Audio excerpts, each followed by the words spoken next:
At my granddaughter's wedding, my daughter said. Mom, you weren't supposed to come. If you want to stay, go serve the buffet. I obeyed, smiling. But during the toast, the groom gave a speech with a secret she never imagined. Subscribe to the channel for more stories like this, and comment the city you're watching from. I spent 45 minutes choosing the perfect dress for Emma's wedding. Navy blue with delicate lace sleeves, the kind that would photograph well but wouldn't upstage the bride. At 66, I've learned the delicate art of being appropriately dressed without being the center of attention. This was Emma's day, my granddaughter's special moment, and I wanted everything to be perfect. The drive to the Riverside Country Club took me through neighborhoods I'd driven through 1,000 times, but today they looked different. Softer somehow, painted with the golden light of a perfect September afternoon. I kept thinking about the little girl who used to sit on my kitchen counter, helping me mix cookie dough while flour dusted her dark curls. Now that little girl was 24 and getting married. I parked carefully, checking my lipstick one more time in the rearview mirror. My hands trembled slightly as I applied another coat. Nerves, I told myself. Just wedding day nerves. But deep down I knew it was something else. It had been 3 months since I'd last seen Emma, and even longer since I'd had a real conversation with my daughter Nicole. The club's entrance was decorated with white roses and baby's breath. Exactly the kind of elegant simplicity Emma had always loved.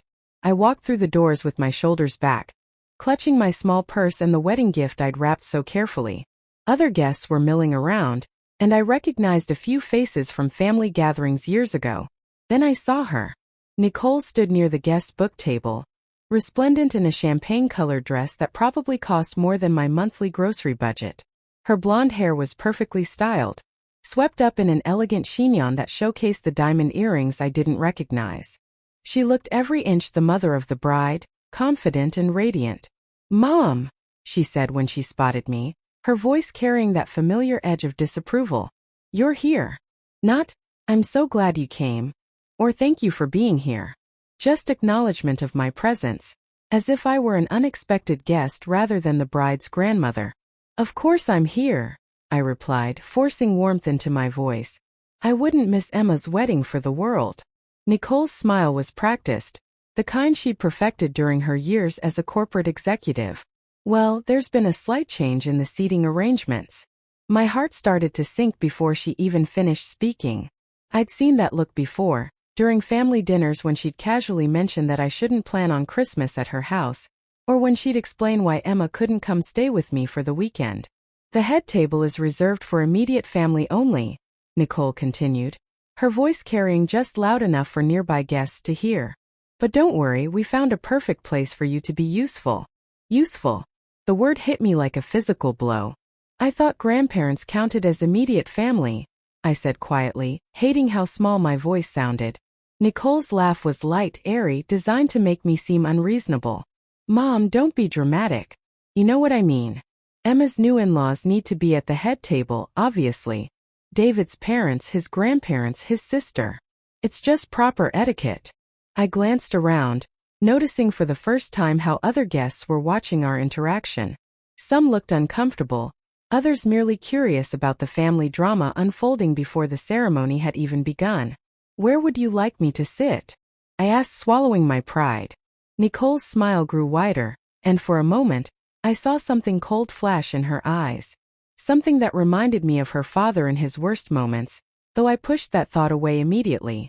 "Actually, we're short-staffed in the catering department," she said, her tone becoming almost sing-song with false sweetness. "I thought you might enjoy helping out. You know, making sure the buffet stays stocked, helping guests with refreshments. You always loved helping people." The words hung in the air between us like a slap. Around us, conversations seemed to pause, and I felt the weight of curious stares.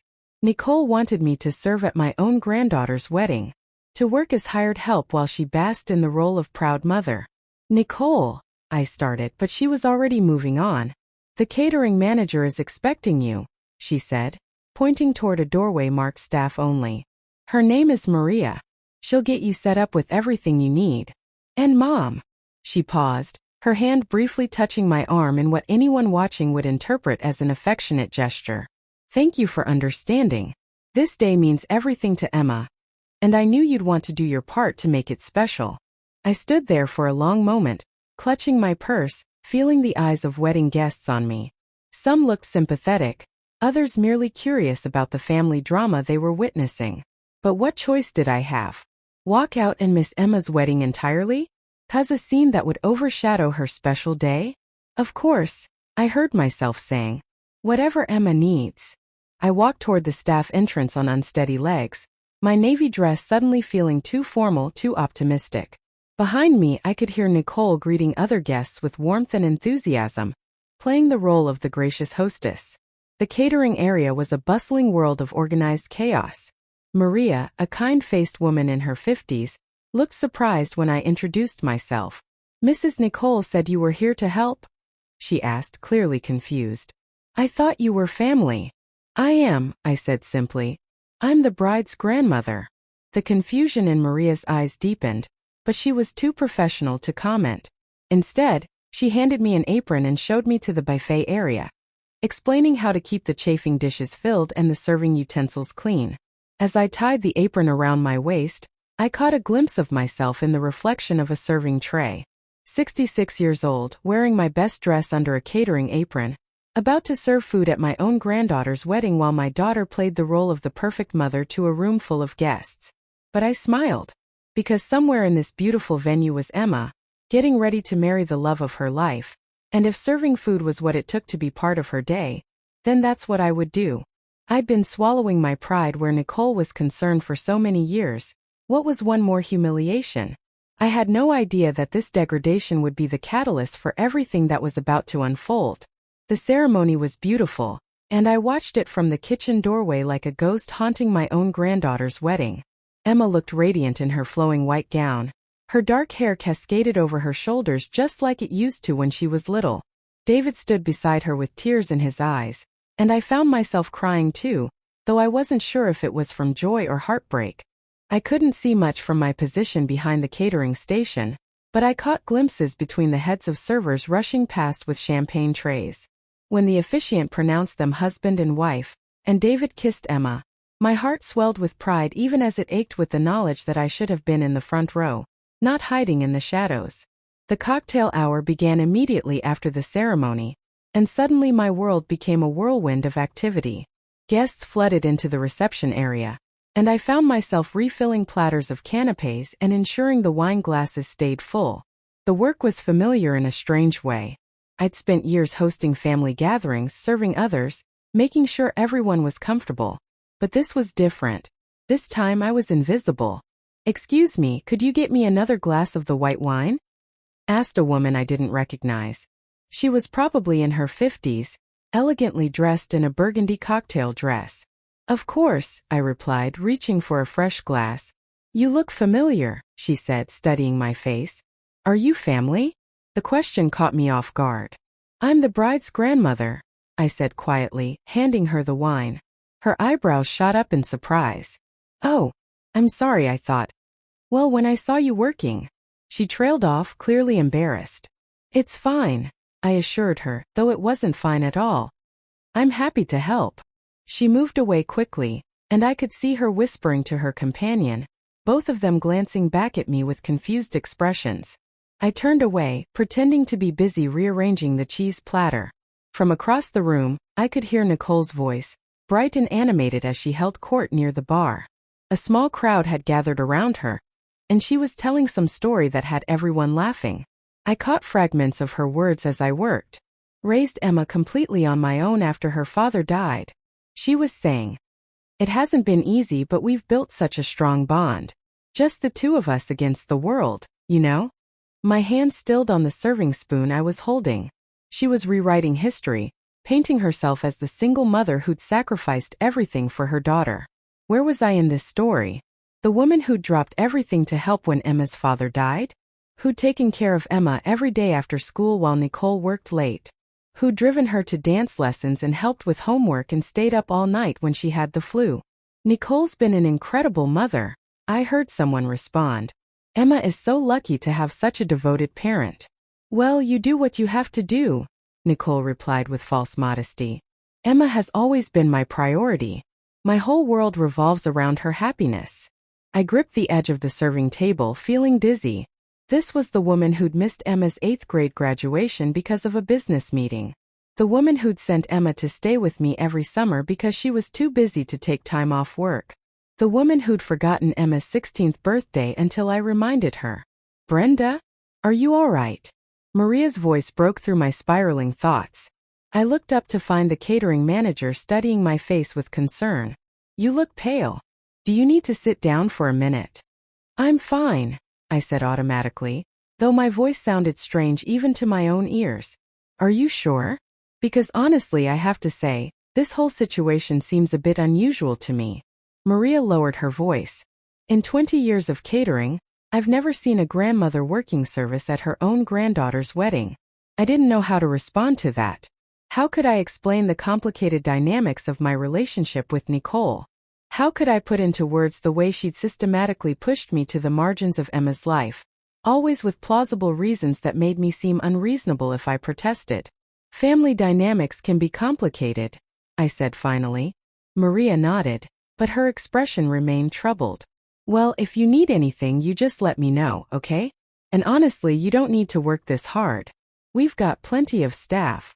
But I did need to work. It was the only way I could stay, the only way I could be part of this day at all.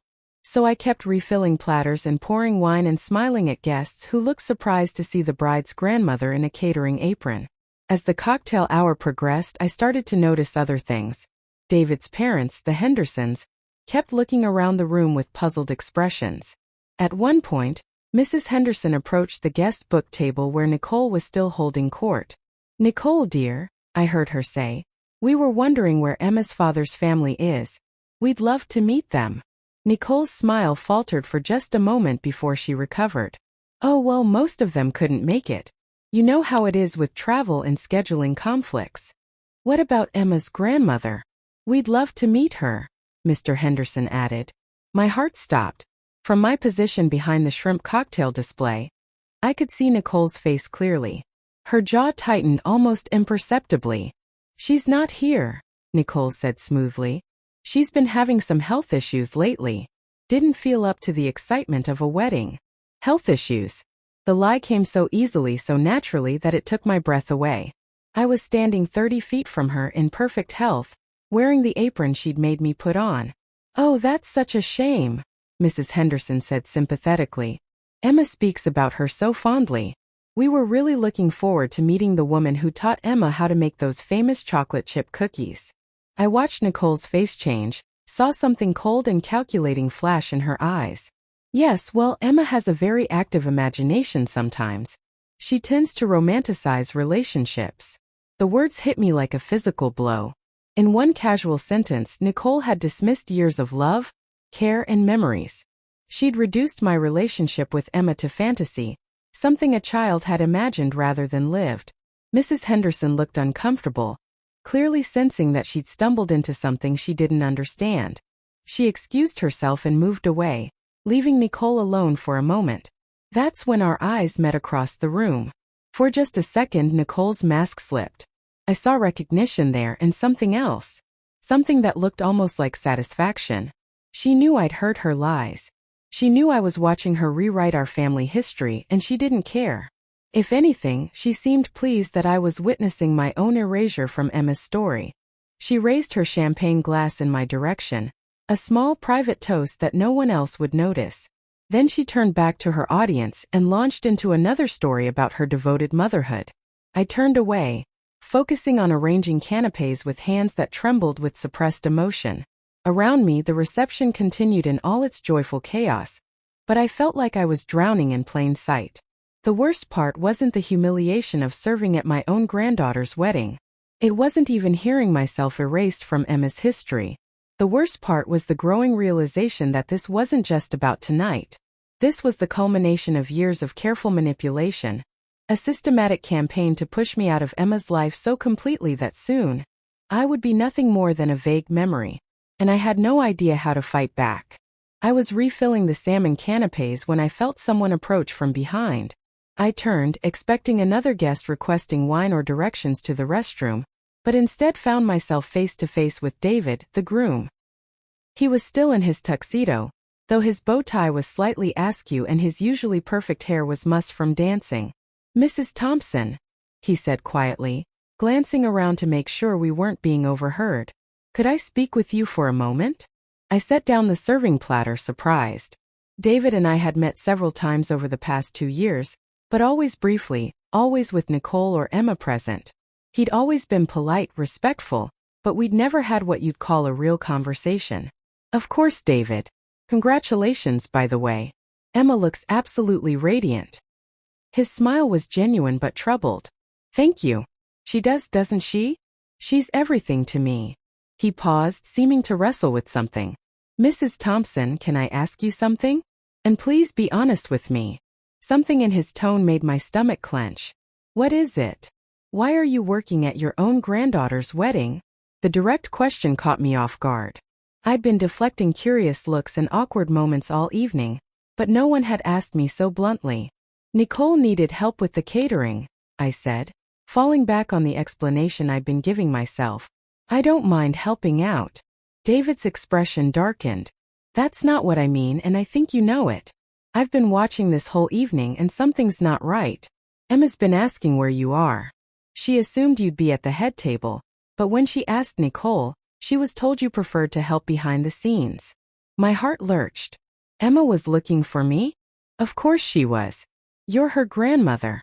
She wanted to introduce you to my family, wanted you to be part of the receiving line, wanted to dance with you. Nicole keeps making excuses about why you're unavailable. The tears I've been holding back all evening threatened to spill over. I didn't want to cause any problems on Emma's special day. David moved closer, lowering his voice even further. "Mrs. Thompson, I need to tell you something. I'm a lawyer, and part of my job involves investigating family situations for custody cases and estate planning. I've developed pretty good instincts about family dynamics." I felt a chill run down my spine. "What do you mean?" "I mean, I've been watching Nicole's behavior toward you, and it reminds me of cases I've worked on. Cases involving parental alienation and family manipulation." He paused, studying my face. "How long has Nicole been cutting you out of Emma's life?" The question was so direct, so perceptive that it took my breath away. No one had ever asked me that before. No one had ever acknowledged that what was happening to me had a name. It's complicated," I stammered. "Is it? Because from where I'm standing it looks pretty straightforward. You raised Emma for significant periods of her childhood, didn't you? After her father died." I nodded, unable to speak. "And somehow over the years your access to her became more and more limited, more and more conditional on Nicole's approval. Am I right?" The accuracy of his observation made me dizzy. "How did you know?" "Because Emma talks about you constantly. She has since I first met her. But her stories about you don't match what Nicole says about your relationship. Emma remembers summers at your house, baking cookies, reading bedtime stories, helping with school projects. Nicole paints a picture of a grandmother who was never really involved." I gripped the edge of the serving table to steady myself. "Emma remembers those things? Of course she does. She loves you, Mrs. Thompson. But she's been told that you chose not to be involved in her adult life. That you disapproved of her choices, including marrying me." The words hit me like a physical blow. "That's not true. I've never disapproved of anything Emma's done. I barely knew about the engagement until 3 months ago." David's jaw tightened. "That's what I was afraid of. Mrs. Thompson, I think Nicole has been systematically lying to both you and Emma about each other, creating a false narrative that serves her need to control Emma's relationships." I stared at him, trying to process what he was saying. But why would she do that? Control. Some parents can't handle their children having independent relationships, especially close ones. They need to be the center of their child's world, the only important person in their life. He glanced toward the reception area where Nicole was visible, still surrounded by admiring guests. "I've seen it before. It's a form of emotional abuse." The word abuse made me flinch. "David, I don't think." "Look at tonight," he interrupted gently. "Look at what she's done to you. She's humiliated you in front of an entire room of people, erased you from Emma's wedding story, and convinced you that it's somehow appropriate. That's not normal family dysfunction, Mrs. Thompson. That's calculated cruelty." I felt something crack inside my chest. For years, I'd made excuses for Nicole's behavior. I told myself she was stressed, that she was protecting Emma, that I was being too sensitive. But hearing it described so clearly, so clinically, forced me to see the truth I'd been avoiding. "What are you saying?" I whispered. David looked around again, then stepped even closer. "I'm saying that I've been doing some investigating. As Emma's future husband, I wanted to understand her family history better. And I found some things that I think you should know about." My heart started pounding. What kind of things? Letters, for one. Emma had me help her clean out her childhood bedroom last month when Nicole was redecorating. We found a box of returned mail in the back of her closet. Letters addressed to Emma, but returned to sender. The return address was yours. The world seemed to tilt around me. Returned letters? Dozens of them. Birthday cards, Christmas cards, graduation cards. All returned as addressee unknown, or no longer at this address. But Emma never moved. She lived in the same house until she went to college. I felt sick. I sent Emma cards for every birthday, every holiday. They all came back. Nicole said Emma didn't want contact with me anymore. And I'm betting Nicole told Emma that you'd stop sending cards, stop trying to reach out to her. I nodded, remembering the conversation. Nicole had been so sympathetic, so understanding about my hurt feelings. She'd explained that Emma was going through a phase, that teenagers often pulled away from extended family, that I shouldn't take it personally. "There's more," David continued. "Emma's college graduation. She waited for you. She saved you a seat. When you didn't show up, she was devastated." "I wasn't invited," I said, my voice barely a whisper. "Nicole said it was just going to be immediate family, that Emma didn't want a big fuss." David's expression was grim. "Mrs. Thompson, I don't think you were uninvited to that graduation. I think you were deliberately kept away from it." The implications of what he was saying crashed over me like a wave. Years of missed opportunities, lost connections, accumulated hurt on both sides. All orchestrated by Nicole. Emma thinking I didn't care enough to show up for important moments. Me thinking Emma had outgrown her need for a grandmother's love. "Why are you telling me this?" I asked. "Because Emma deserves to know the truth. Because you deserve to know the truth. And because I'll be damned if I'm going to start my marriage on a foundation of lies." His voice grew stronger, more determined. "Mrs. Thompson, what would you say if I told you I had a way to expose what Nicole's been doing? Tonight. In front of everyone." I stared at him, my mind reeling. "What do you mean?" "I mean that I've been planning to give a speech during the reception. A toast to family, to the people who helped shape Emma into the woman I fell in love with. I was going to keep it safe, generic. But after seeing what Nicole's done to you tonight, after watching her lie to my parents about your health, after seeing you serving at your own granddaughter's wedding." He paused. "I think it's time for the truth. David, you can't. This is your wedding day. You can't create a scene." "I'm not going to create a scene. I'm going to tell the truth. About who really raised Emma during those crucial years. About who taught her to bake and read to her and helped her with homework. About the grandmother who's been systematically erased from her life by a mother who couldn't handle sharing her daughter's love." I felt a mixture of terror and hope. What if it backfires? What if it hurts Emma? David's expression softened. "Mrs. Thompson, Emma's already been hurt. She's been hurt by years of believing that the grandmother who loved her chose to walk away. She's been hurt by missing out on a relationship that should have been one of the most important in her life. The only question is whether we're going to let that hurt continue, or whether we're going to finally heal it." He was right, and deep down I knew it. But the thought of confronting Nicole publicly, of potentially ruining Emma's wedding day, filled me with dread. "I need to think about this," I said. David nodded. "The speeches are in 20 minutes. If you want me to tell the truth, just give me a sign. A nod, anything. And Mrs. Thompson." He placed a gentle hand on my shoulder. "Emma loves you. She never stopped loving you. It's time she knew that you never stopped loving her either." As he walked away, leaving me alone with my racing thoughts and the growing realization that my granddaughter's wedding day might be about to become the day that changed everything. As David walked away, my mind began to spiral backward through the years, connecting dots I'd been too blind or too trusting to see before. I mechanically continued refilling serving dishes, but my thoughts were miles away, replaying moments that suddenly made terrible sense. It had started so gradually that I hadn't noticed at first. After Emma's father died when she was 8, I'd naturally stepped in to help. Nicole was drowning in grief and overwhelmed with suddenly being a single mother. I took Emma every day after school, helped with homework, made dinner for both of them more nights than not. Nicole seemed grateful then, telling me over and over how she couldn't manage without me. But somewhere along the way, that gratitude had curdled into something else. I remembered the first time Nicole had suggested I was overstepping. Emma was 10, and I'd signed her up for a summer art camp that she'd been begging to attend. Nicole had come to pick Emma up from my house that evening, her face tight with controlled anger. "Mom, we need to talk," she'd said after Emma ran upstairs to pack her overnight bag. "You can't just make decisions about Emma's activities without consulting me first." "I thought you'd be pleased," I'd said, genuinely confused. "Emma's been talking about that art camp for weeks, and you mentioned money was tight, so I thought." "That's exactly the problem. You thought. But I'm her mother, not you." The words had stung, but I tried to understand.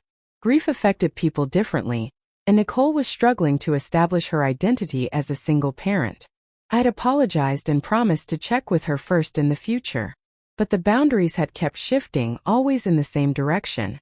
Away from me. When Emma was 12, Nicole had started forgetting to tell me about school events.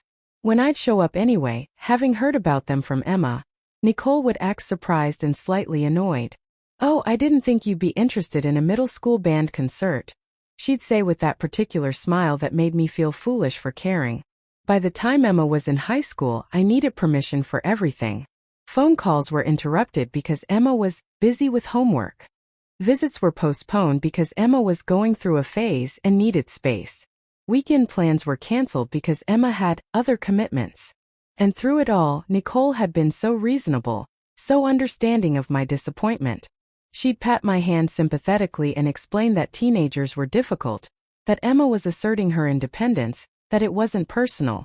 She'd made me feel guilty for wanting more access to my own granddaughter. The most devastating memory came rushing back as I stood there in my catering apron. Emma's high school graduation.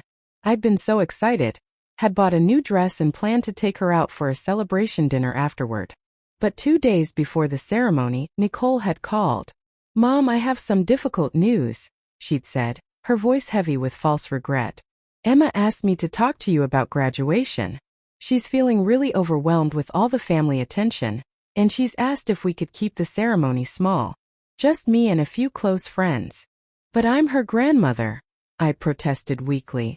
"I know, and I explained that to her. But you know how sensitive Emma is. She's worried about disappointing people, about having to divide her attention. She promised she'd spend time with you soon, maybe the following weekend." I'd hung up feeling crushed but trying to be understanding. Emma was 18, technically an adult. If she needed space, I had to respect that. But the following weekend had never happened. There was always another excuse, another delay. Now I understood what had really happened. Emma had never asked for a small graduation ceremony. She'd been waiting for me, wondering why her grandmother didn't care enough to show up for one of the most important days of her young life. The pattern was so clear now that I couldn't believe I'd missed it. Nicole had been playing both sides, telling Emma I was too busy or too uninterested to be involved, while telling me that Emma didn't want me around. She'd manufactured the distance between us, fed it with lies and manipulation until it became real. But why? What had driven her to such elaborate deception? Standing there among the canapes and champagne flutes, I finally understood. Nicole had always been jealous of my relationship with Emma. Even as a small child, Emma had run to me for comfort when she was hurt, had chosen to spend her free time at my house, had called me her best friend, in that unconscious way children do when they feel completely safe with someone. After her father died, that bond had only deepened. Emma had grieved with me in ways she couldn't with Nicole, perhaps because she felt she needed to be strong for her mother. I'd been her safe harbor, the place where she could be vulnerable and scared and still just a child. Nicole couldn't stand it. She needed to be the center of Emma's universe, the only important adult in her life. My presence, my history with Emma, My easy affection threatened the narrative Nicole wanted to create about herself as the devoted single mother who'd sacrificed everything for her daughter. So she'd systematically set about erasing me from Emma's life, so gradually and so skillfully that neither Emma nor I had realized what was happening until it was almost complete. Tonight's humiliation wasn't an aberration. It was the culmination of a years-long campaign to reduce me to nothing in my granddaughter's life. I thought about the letters David had mentioned, the returned mail that had convinced me Emma no longer wanted contact with me. How easy it would have been for Nicole to intercept them, to return them to the post office with false claims that Emma had moved or no longer lived there. How simple to tell Emma that I'd stopped writing, stopped caring, stopped trying to maintain our relationship. The cruelest part was how Nicole had made me complicit in my own erasure. She'd convinced me that pushing back would be selfish, that insisting on access to Emma would be putting my own needs before what was best for Emma. She'd made me feel guilty for wanting to be a grandmother, ashamed of my desire to maintain a relationship with the child I'd helped raise. And I'd believed her. God help me, I believed every word. I was so lost in these devastating realizations that I almost didn't notice when someone approached the serving station. It was Mrs. Henderson, David's mother, looking concerned. "Excuse me, dear," she said gently. "You're Emma's grandmother, aren't you? The one who taught her to make those wonderful cookies?" I looked up startled. "Yes, I am." Mrs. Henderson's expression grew troubled. "I'm confused about something. Nicole told us earlier that you couldn't attend the wedding due to health problems, but here you are. And you're working." The simple question hung in the air between us. How could I explain without sounding like I was trying to cause drama at my granddaughter's wedding? "It's complicated," I said finally. "I'm sure it is," Mrs. Henderson replied, but her tone suggested she understood more than I was saying. "My dear, I've been married for 32 years and raised 3 children. I've seen my share of complicated family situations. This," she gestured toward my apron, my position behind the serving table. "This isn't right." Her validation of what I was feeling nearly broke me. For so long I'd been told that my perceptions were wrong, my feelings unjustified. Having someone else acknowledge the wrongness of the situation was almost overwhelming. "Emma doesn't know I'm here like this," I said quietly. "Nicole told her I preferred to help behind the scenes." Mrs. Henderson's eyes flashed with anger. "And Emma believed that? That her grandmother would choose to work catering at her own granddaughter's wedding rather than sit with the family? Emma doesn't know what Nicole's been telling people. She doesn't know about a lot of things." Mrs. Henderson studied my face for a long moment. "My dear, I think there are some conversations that need to happen tonight. Some truths that need to come to light." Before I could respond, she was walking away, her expression determined. I watched her cross the room and approach David, who was standing near the head table with Emma. They spoke quietly for a moment, Mrs. Henderson gesturing discreetly in my direction. I saw David nod, his expression growing grim. Then Emma looked confused, asking questions I couldn't hear from across the room. David took her hand and began explaining something, his voice too low for me to make out the words. But I could see Emma's face change as he spoke. Confusion gave way to shock, then to something that looked like growing realization. She glanced toward the serving area where I stood, and our eyes met across the crowded room. For a moment, neither of us moved. Then Emma started walking toward me, her wedding dress rustling with each determined step. Behind her, I could see Nicole noticing the movement, her face shifting from confusion to alarm as she realized where Emma was headed. The confrontation I'd been dreading was about to happen, whether I was ready for it or not. And somewhere in the distance, I could hear the DJ announcing that it was time for the evening speeches to begin. Emma reached me just as the DJ's voice boomed across the reception hall, calling for everyone's attention for the evening toasts. Her face was flushed, her eyes bright with unshed tears, and she looked more beautiful than I'd ever seen her. "Grandma," she whispered, her voice breaking on the word. "David told me, is it true? Have you been here all evening? Working?" I couldn't speak. I just nodded, watching as the full reality of the situation dawned on her face. Behind her, I could see Nicole pushing through the crowd, her expression shifting from confusion to panic as she realized her carefully constructed narrative was crumbling. "I don't understand," Emma continued, her voice growing stronger. Mom said you had health issues, that you couldn't make it. She said you didn't want to come, that you thought I was too young to get married. Each lie hit me like a physical blow, but I forced myself to stay calm. Emma, sweetheart, I would never miss your wedding. I've been dreaming of this day since you were little. Then why are you? She gestured helplessly at my apron, at the serving station behind me. Before I could answer, Nicole arrived, slightly out of breath, her perfect composure finally showing cracks. Emma, honey, what are you doing over here? People are waiting for the toasts to begin. Emma turned to face her mother, and I saw something in her expression I'd never seen before. Cold, calculating awareness. Mom, why is Grandma working at my wedding? Nicole's laugh was too bright, too forced. Oh, sweetheart, you know how your grandmother is. She insisted on helping out. You know she can't sit still, always has to be useful. That's not what you told me, Emma said quietly. You told me she wasn't coming. You said she had health problems. I said she might not make it, Nicole corrected quickly. And look, she made it after all. Isn't that wonderful? But Emma wasn't buying it anymore. I could see the years of manipulation finally becoming clear to her. The pieces of a puzzle she'd never realized she was missing clicking into place. Ladies and gentlemen, the DJ's voice interrupted. If I could have your attention, please. The groom would like to say a few words. David appeared at the microphone, his expression serious but determined. The room gradually quieted, guests turning their attention to the head table where he stood. I could see Mrs. Henderson near the front, giving him an encouraging nod. Thank you all for being here tonight, David began, his voice carrying clearly through the sound system. Emma and I are overwhelmed by the love and support you've shown us. Nicole started to move away from our little group, clearly wanting to distance herself from whatever confrontation was brewing, but Emma caught her arm. Stay, Emma said firmly. I want to hear what David has to say. David continued, his eyes finding mine across the room. Marriage is about many things, but most importantly, it's about truth. About seeing someone clearly and loving them completely. Tonight, I want to talk about the truth of love, and the people who taught Emma what that means. I felt my heart start to pound. This was it. David was going to expose everything right here in front of all these people. Part of me wanted to stop him, to prevent the scene that was about to unfold. But a larger part of me, the part that had been silenced for so many years, was desperate for the truth to finally come to light. Emma, David said, his voice growing warmer. You are the most loving, compassionate person I know.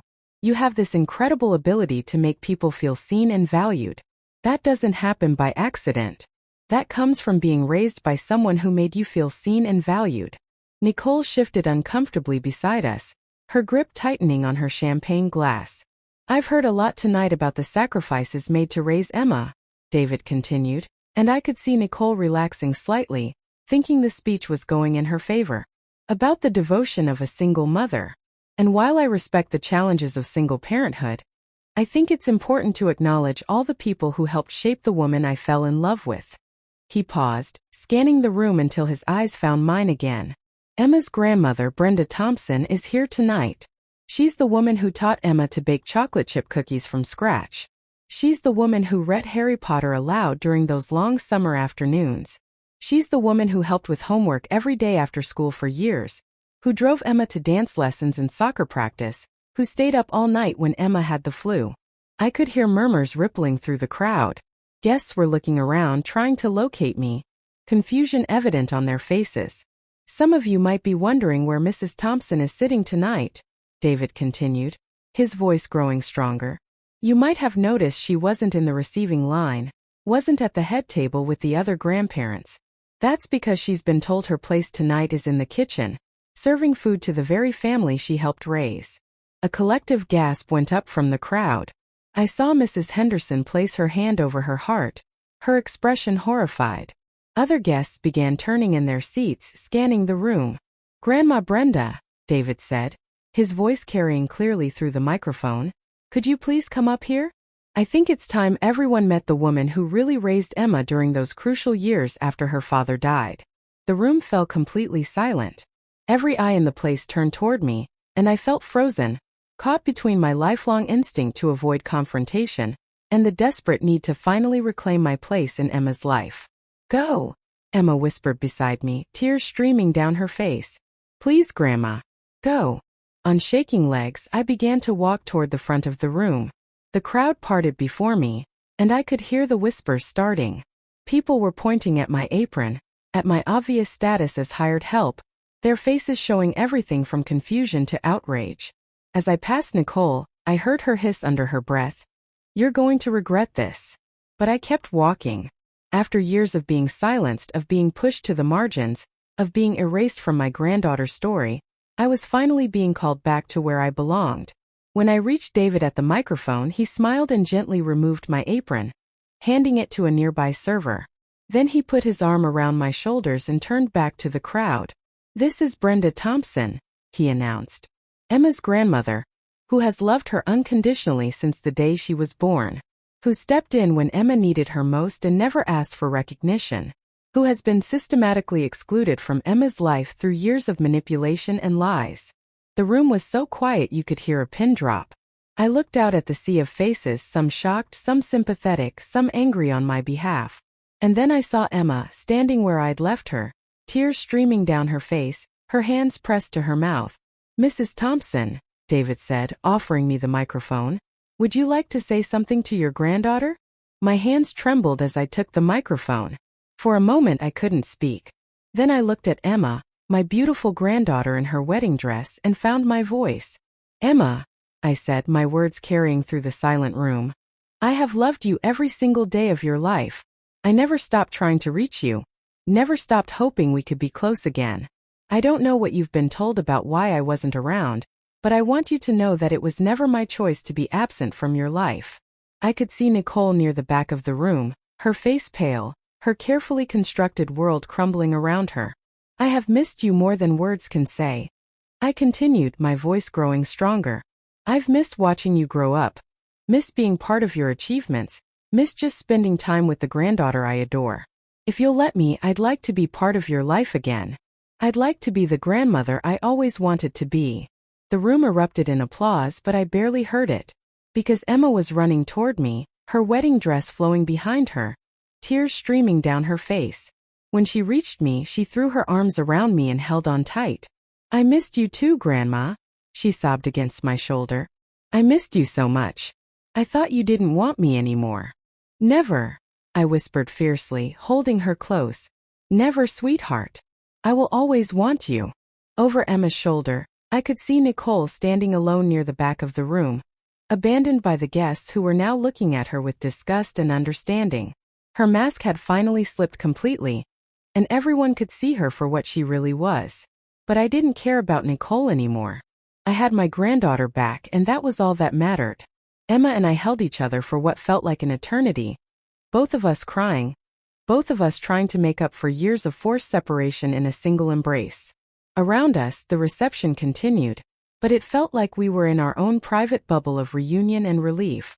"I'm so sorry, Grandma," Emma whispered against my shoulder. "I should have questioned things more. I should have tried harder to reach out to you." "Sweetheart, you were a child," I said, pulling back to cup her face in my hands.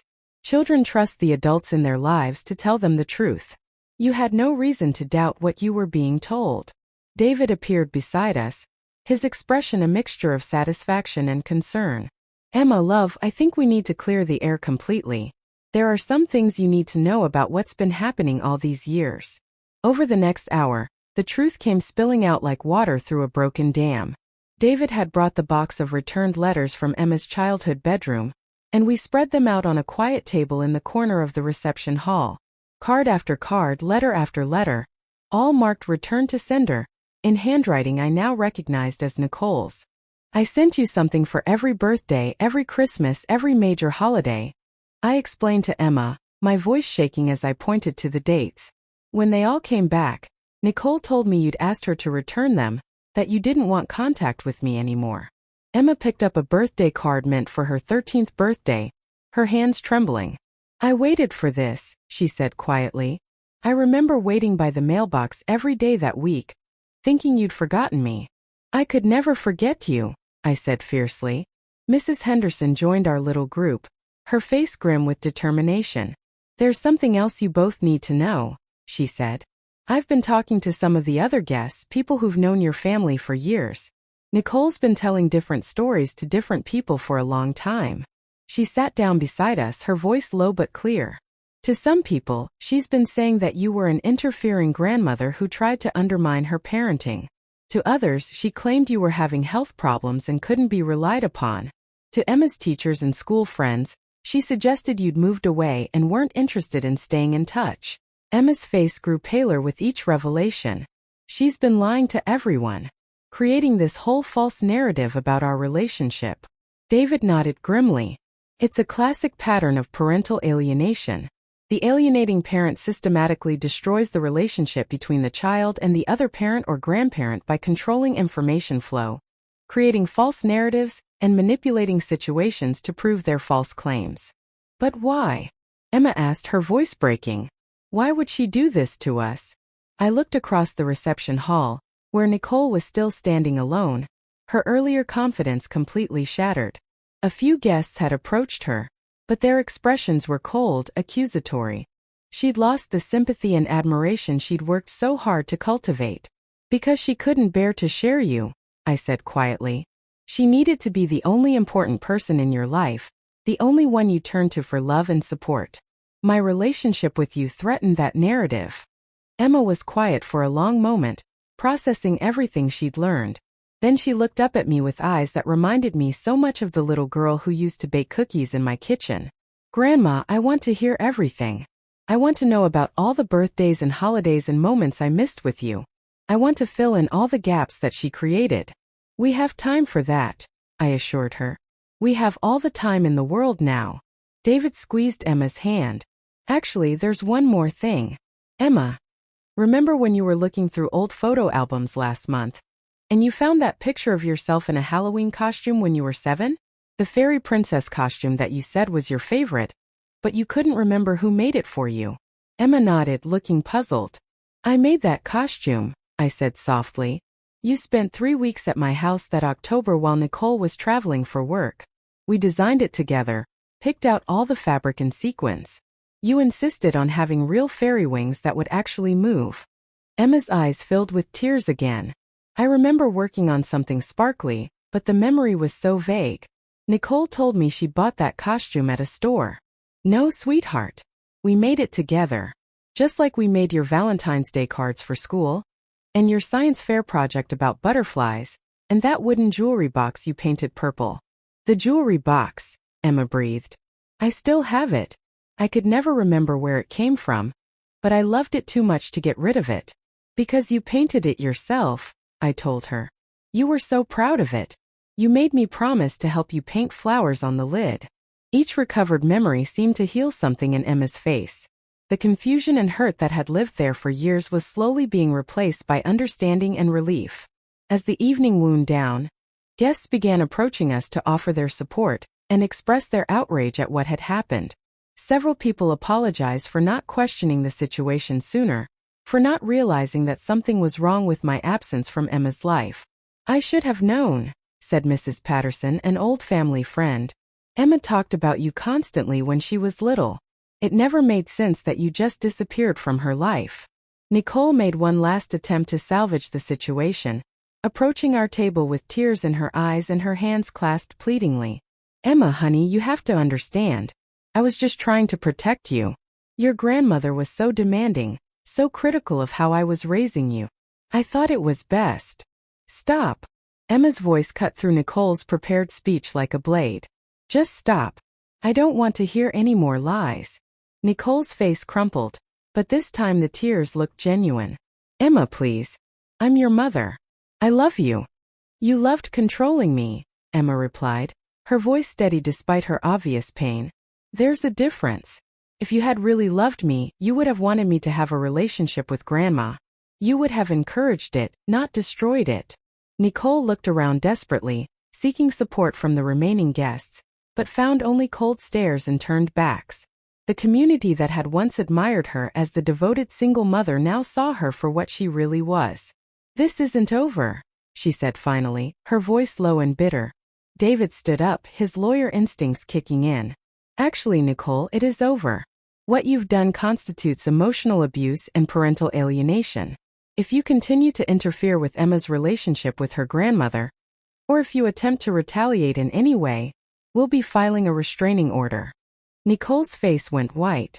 Without another word, she turned and walked out of the reception hall, leaving behind the wreckage of the false narrative she'd spent years constructing. As the last guests filtered out, Emma, David, and I sat together at the head table that I should have been at from the beginning. Emma had changed out of her wedding dress and into a simple blue dress that reminded me of the one she used to wear as a child. "What happens now?"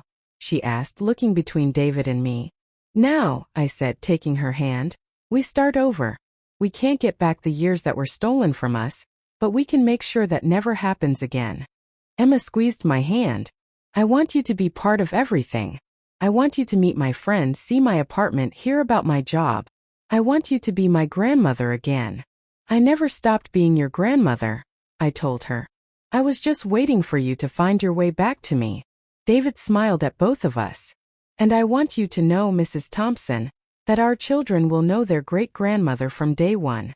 No one will ever come between our family like that again." Children. The word filled me with hope and joy I hadn't felt in years. I would get to be a great-grandmother, to pass on the love and traditions that Nicole had tried so hard to break. As we sat there together in the quiet reception hall, I felt something I hadn't felt in years: complete peace. The war was over. The truth had won. And after so many years of being pushed to the margins, I was finally home where I belonged. Emma leaned against my shoulder, just like she used to when she was small. "I love you, Grandma," she whispered. "I love you too, sweetheart," I whispered back. "More than you'll ever know." Outside, the September night was clear and cool, full of stars and endless possibilities. We had lost so much time, but we had the rest of our lives to make up for it. And this time no one would ever come between us again. The little girl who had once helped me bake cookies was now a married woman. But in that moment she was simply my granddaughter again. And I was finally truly home.